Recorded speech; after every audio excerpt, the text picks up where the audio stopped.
Nitai autorickshaw চালাতেন যখন তার বয়স ছিল 14 বছর। তখন নিতাই এর বাবা মারা যায়, আর তখন থেকেই সংসারের দায়িত্ব নিতাইয়ের উপর পড়ে যায়।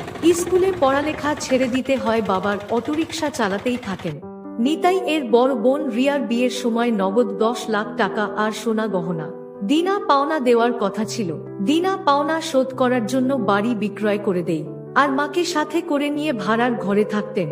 আর ওদিকে নিতাইয়ের বড় বোন রিয়া শ্বশুর বাড়ি খুশিতে সংসার করতে থাকেন, আর ওই খুশিতে নিতাই আর নিতাইয়ের মা খুশিতে থাকেন। মা, রিয়া দিদি আমার ফোনে ফোন করেছে, তুমি রিয়া দিদির সাথে ফোনে কথা বলো, আমি অটো নিয়ে কাজে যাব। হ্যাঁ হ্যালো রিয়া দিদি, এনে মার সাথে কথা বলো। হ্যালো রিয়া মা, নিজের যত্ন নিস, খুব ভালোভাবে খাওয়া দাওয়া করিস, তাহলে বাচ্চা পুষ্টিকর হবে। তাড়াতাড়ি দিদারা শুনতে চাই, আর নিতাই মামা। মা, এবার নিতাইয়ের জন্য একটা ভালো মেয়ে দেখাশোনা করো, যাতে ঘর সামলাতে পারে। হ্যাঁ, এবার তো শুধু নিতাইয়ের জন্য চিন্তা ভাবনা, এবার একটা বৌমা বাড়িতে আসলেই খুশি। মা, আমার দেরি হয়ে যাচ্ছে, তুমি পরে কথা বলো। রিয়া মা, নিতাই দেরি হয়ে যাচ্ছে, তোর সাথে পরে কথা বলছি। নিতাই অটো নিয়ে কাজে বেরিয়ে পড়ল। এমনিতেই নিতাই এর দেরি হয়েছিল, তার উপর আবার রাস্তায় খুব জ্যাম ছিল। নিতাই আর নিতাইয়ের বন্ধু একসাথে অটো চালাতো। এমন সময় নিতাইয়ের বন্ধুকে নিতাই দেখতে পায় একটি মেয়ের সাথে ঝামেলা করছিল। আরে ম্যাডাম, এত কথা বুঝি না, এতক্ষণ রাস্তায় তেল পুড়িয়ে এসেছি, চুপচাপ পয়সা দিয়ে দিন। দাদা, বিশ্বাস করেন না, আমার ব্যাগের টাকা এবং মোবাইল একসাথেই ছিল। কোথায় যে পড়ে গিয়েছে আমি খুঁজে পাচ্ছি না। অনেক খুঁজেছি, তাও পাইনি। বলছি তো, আপনার ফোনপে নাম্বারটা দেন আমাকে, আমি বাড়ি গিয়ে আপনার ফোনপেতে টাকা পাঠিয়ে দেবো। কলেজে যেতে হবে, খুব দেরি হয়ে যাচ্ছে, প্লিজ। আরে কি হয়েছে তপন, সকাল সকাল এত ঝামেলা করছিস কেন? আরে দেখ না ভাই, সকাল সকাল একটা প্যাসেঞ্জার পেলাম, তাও আবার ম্যাডাম বলছে কোথায় নাকি ব্যাগ হারিয়ে গিয়েছে, পরে টাকা দেবো। এটা কি সম্ভব? আরে তপন, এটা কোনো ব্যাপারই না, মানুষের কখনো কখনো প্রবলেম হতেই পারে। এক কাজ কর, তোর কত টাকা হয়েছে বল, আমি তোকে দিয়ে দিচ্ছি, এই ম্যাডাম আমাকে পরে দিয়ে দেবে। নিতাই তপনকে 200 টাকা দিয়ে দেয়। Thank you so much. আমার নাম পায়েল। আপনার ফোনপে নাম্বারটা আমাকে দিয়ে দিন, আমি অনলাইনে পেমেন্ট করে দেব। আমার কোনো বান্ধবীর নাম্বার থাকলেও আমি এই মুহূর্তে আপনাকে টাকা দিতে পারতাম। ও কোনো ব্যাপার না, এই নেন আমার ফোনপে নাম্বারটি। পায়েল নামে এই মেয়েটা নিতাইয়ের অ্যাকাউন্টে পরের দিন সকালে টাকা ট্রান্সফার করে দেন। হ্যালো, আমি পায়েল বলছি। আপনার অ্যাকাউন্টে দেখেন, টাকা ট্রান্সফার করে দিয়েছি। আপনি একবার চেক করে নেন। কালকে আমাকে হেল্প করার জন্য আপনাকে নতুন করে থ্যাংক ইউ। আপনি আমাকে চেনেন না, জানেন না, আমাকে হেল্প করেছেন। পায়েল আর নিতাই ওরা দুইজন দুইজনার সাথে কথা বলতে থাকেন। পায়েলের নিতাইয়ের সাথে কথা বলতে খুব ভালো লাগে। তারপর মার্কেটে পায়েল আর নিতাই দুজন মার্কেটে একবার দেখা করে। পায়েল আর নিতাই খুব ভালো বন্ধু হয়ে গেল। তারপর আস্তে আস্তে নিতাই সব জানতে পারলো পায়েল খুব বড়লোক ঘরের মেয়ে। পায়েল, তোমাকে একটা কথা বলবো ভাবছিলাম, তুমি অনেক বড়লোক ঘরের মেয়ে, তোমার আর আমার মধ্যে অনেক পার্থক্য। আমি সাধারণত একটা অটো চালক ড্রাইভার, গরিবের ছেলে। তোমার আর আমার মধ্যে বন্ধুত্ব না থাকাটাই ভালো। প্লিজ আমার সাথে আর দেখা করো না, আমাকে তুমি ভুলে যাও। আমি তোমাকে মনে মনে ভালোবাসি, আর তুমি আজ আমাকে বলছো আমার সাথে আর দেখা করো না? আমি তোমাকে অনেক ভালোবাসি। এই কথাটা বলবো বলবো করে আমিও বলতে পারিনি। সারাটা জীবন আমি তোমাকে নিয়ে বাঁচতে যাই।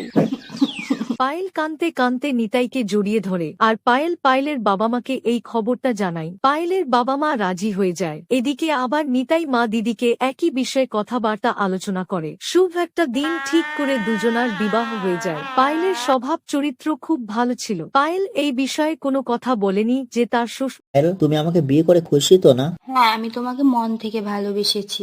আমি তোমাকে বিয়ে করে খুব খুশি। মা, রিয়া দিদি ওরা আমাকে কত ভালোবাসে, আমার মনে হচ্ছে না যে আমি ঘর ছেড়ে এসেছি। নিতাই আর পায়েল কথা বলতে বলতেই পায়েলের শাশুড়ি মা চলে এসেছে। বেঁচে থাকো বৌমা, আমি খুব ভাগ্যবান যে তোমার মতো একটা বৌমা পেয়েছি। পায়েল বৌদি, এই দেখো, তোমার জন্য আমি একটা নতুন শাড়ি নিয়ে এসেছি। আজ তুমি সন্ধ্যাবেলায় এটা কীর্তনে পরবা। রিয়া দিদি, এই শাড়িটা তো খুব সুন্দর, কিন্তু তুমি আমাকে এই শাড়িটা পরিয়ে দেবে, প্রমিস? পায়েলের কথা শুনে রিয়ার চোখের জল চলে এসেছে। রিয়া কোনদিন ভাবতেই পারেনি বৌদি এত বড়লোক ঘরের মেয়ে ভালোবাসা আর সম্মান পাবে। কিছুদিনের ভিতরে পায়েল সবারই মনে এমন একটা জায়গা তৈরি করে ফেলেছে যে পায়েলকে ছাড়া কেউ ভাবতেই পারে না। কিছুদিনের ভিতরে রিয়ার একটা ছেলে হয়। এদিকে আবার পায়েল গর্ভবতী হয়ে যায়। পায়েলের বাবা মা যখন জানতে পারে পায়েল মা হতে চলেছে, তখন পায়েলের বাবা মা পায়েলের শ্বশুর বাড়ি চলে আসে। পায়েলের ঘর দেখে পায়েলের বাবা মা অবাক হয়ে গেছে। পায়েল, তুমি তোমার বাবা মাকে নিয়ে বসো, আমি রান্নাঘর থেকে চা করে নিয়ে আসছি। পায়েল, তোমাকে তো মনে হয় বাড়ির সব কাজ করতে হয়, তাই না? বাড়িতে কি চাকর টাকর নেই? আরে চম্পা, এ কি কথা বলছো? তুমি কি জানো তোমার মেয়ে কোন ভিখারি ঘরে এসেছে? এক বেলাকার ভাত খেতে গিয়ে এদের ভাবতে হয়, এক বেলাকার সবজি আরেক বেলায় গিয়ে এরা খায়। এরা কি চাকর টাকর রাখবে? না বাবা, তুমি ভুল ভাবছো। আমার স্বামী আর আমার শাশুড়ি মা আমার খুব খেয়াল রাখে। আমার স্বামী তো মাঝে মাঝে বলে যে বাড়িতে একটা কাজের লোক রাখবো। আমি রাখতে বারণ করি, কারণ সারাদিন বসে থাকতে ভালো লাগে না। সব কাজ শাশুড়ি মাই করে, আমাকে কাজ করতেই দেয় না। হ্যাঁ চা। আর হ্যাঁ পায়েল, এ নাও, তোমার জন্য সিঙ্গারা নিয়ে এসেছি। তুমি সিঙ্গারা খেতে পছন্দ করো না? আর তোমার বাবা মাকেও দাও। না না, এসব আমি তেলের জিনিস কম খেতে পছন্দ করি। আর হ্যাঁ পায়েল, তোমারও এসব জিনিস খাওয়া উচিত না। এখন তোমাকে ফল জুস এসব খাওয়া দরকার। বিয়ার, আপনি তো জ্ঞানী মানুষ, এইসব খাবার খুব ক্ষতিকর সব জেনেও আপনি এসব খাবার কেন খেতে দেন? মা, আমার জন্য এত টেনশন করার দরকার নেই। শাশুড়ি মা আমার পুরো খেয়াল রাখে, সময় মতো আমাকে দুধ, ফল, দই, সবজি সব আমাকে খেতে দেয়। কিছুক্ষণ পরে পায়েলের ননদ রিয়া আসে। পায়েল বৌদি, কালকে ডাক্তারের কাছে যাওয়ার জন্য আমি নাম লিখে দিয়েছি। কালকে আমার সাথে 10:30টার সময় যাবে। ইনজেকশন এবং চেক আপ সব হয়ে যাবে। রিয়া, তোমার কোন হাসপাতালে বাচ্চা হয়েছিল? ডাক্তারের নাম কি? ওই তো আমাদের বড় বাজারে বার্নিয়াতে যে হসপিটালটা আছে না, যেখানে ডাক্তার অশোক চৌধুরী বসে, সস্তা বেকার ওই হসপিটালে। পায়েল, তোমার মাথা তো ঠিক আছে না? তুমি ওই হসপিটালে চেক আপ করতে যাবে? পায়েল, তুমি একটা সাধারণ একটা হসপিটাল চেক আপ করতে যাবে? তুমি চিন্তা করো না, এই লোকেদের কাছে টাকা নেই তো কি হয়েছে? আমি তোমার চিকিৎসা করার জন্য এই শহরে সব থেকে বড় নামি দামি হসপিটালে তোমার চিকিৎসা করাবো আমি। চলো আমাদের সাথে এক্ষুনি বেরিয়ে চলো। কার বাড়ি বাবা? তোমার বাড়ি? আমার বাড়ি ছেড়ে আর কোনো জায়গাতে যাব না। আমি যতটুকু শুনেছি, ডাক্তার অশোক চৌধুরী খুব জ্ঞানী ডাক্তার, খুব ভালো ডাক্তার। রিয়া দিদি নর্মালে ডেলিভারি করেছিল, আমাকে এখন বিশ্রাম নিতে বলেছে। বাবা, তুমি ভালোভাবে হয়তো শোনোনি, কাল রিয়া দিদির সাথে আমাকে ডাক্তারের কাছে যেতে হবে। তোমরা আর কিছুক্ষণ বসে থাকবে না, চলে যাবে। কিছুক্ষণের ভিতরেই নিতাই বাড়ি ঢুকবে। ওই মার্কেটে নতুন বড় একটা রেস্টুরেন্ট খুলেছে, আমার জন্য স্পেশাল আইসক্রিম নিয়ে আসবে। আজ আমাদের আইসক্রিম খাওয়ার প্ল্যান আছে। আমার টাইম হয়ে গেছে ডিনার করার।